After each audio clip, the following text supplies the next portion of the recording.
La séance est ouverte. L'ordre du jour appelle les questions orales sans débat. Question de Monsieur Maxime Minot, Madame la Ministre de l'Enseignement supérieur et de la Recherche. La parole est à Monsieur Maxime Minot.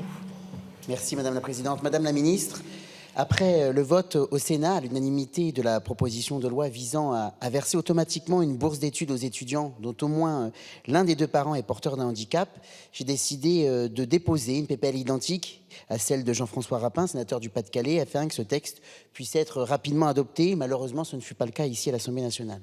Pourtant, une étude inédite menée sur un panel de plus de 6 000 étudiants de 18 à 25 ans par un laboratoire de l'Université de Paris-Cité montre que près de 16% d'entre eux sont des aidants. Je veux ici rendre hommage appuyé à ces jeunes qui soutiennent leurs parents au quotidien face aux contraintes liées au handicap ou à la maladie. Les conséquences sont lourdes sur leur santé, sur leur morale, sur leurs choix et résultats scolaires et bien évidemment sur leurs finances. Depuis le 1er mars, les étudiants doivent créer leur dossier social pour l'année universitaire 2024-2025. Des familles entières touchées par le handicap assument financièrement l'errance médicale et les surcoûts générés par les déserts médicaux, notamment dans la ruralité chez moi dans l'Oise. Je pense à ce jeune homme rencontré chez moi à Clermont, cadet d'une fratrie, qui aide sa maman depuis la petite enfance. Lui-même, en situation de handicap, il s'interroge sur le financement de sa dernière année d'études universitaires. Je retiens de ce jeune une humilité et un investissement exemplaire dans son cursus qui, malgré sa situation atypique, a obtenu des mentions à chacun de ses diplômes. Cette proposition de loi lui aurait alors permis d'aborder sereinement cette fin d'études. Alors, Madame la Ministre, pourriez-vous donc nous dire combien d'étudiants aidants ont pu bénéficier d'une bourse sur critères sociaux pour cette année universitaire 2023-2024 ? Quelles seront les mesures prises pour ne pas désavantager les étudiants de parents qui perçoivent une pension d'invalidité conjugalisée de ceux qui perçoivent une AH déconjugalisée, comme c'est le cas actuellement? Et combien de nos jeunes aidants en situation de handicap sont aidés financièrement pour cette année universitaire? Je vous remercie, Madame la Ministre. Je vous remercie. La parole est à Madame la Ministre de l'Enseignement supérieur et de la Recherche.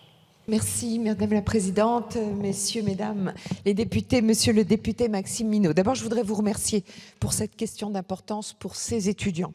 Et lors de la dernière conférence nationale du handicap, le Président de la République a annoncé l'octroi de 4 points de charge supplémentaires pour les étudiants en situation de handicap et pour les étudiants aidants d'un parent en situation de handicap.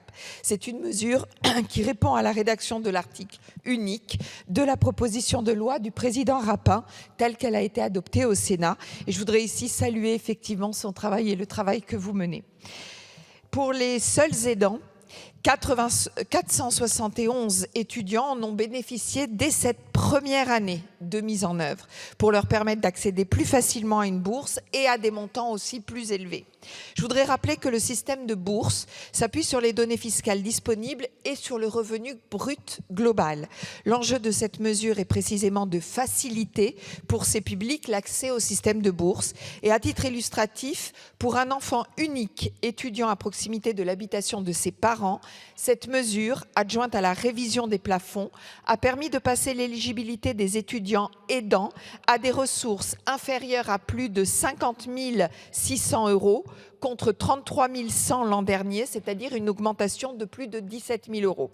Cela permet de prendre en compte le type de situation que vous décrivez sans revenir sur les règles fiscales en vigueur qui ne sont pas à la main de mon ministère. Pour lutter contre le non-recours, un kit de communication spécifique a été élaboré par le ministère.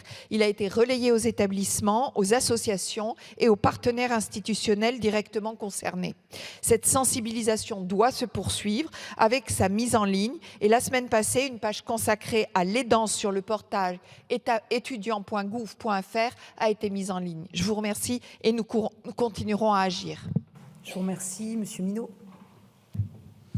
Merci Madame la Ministre pour cette réponse détaillée. Effectivement, je pense qu'il ne faut pas laisser ces jeunes sur le bord de la route. Ce sont une catégorie de la population qu'on n'entend jamais, qui ne fait jamais de bruit, qui est toujours là pour aider malgré leurs situations qui peuvent parfois, comme je le disais, être atypiques.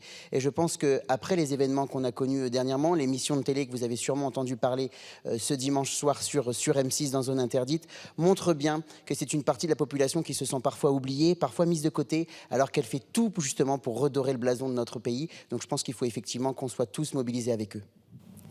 Je vous remercie.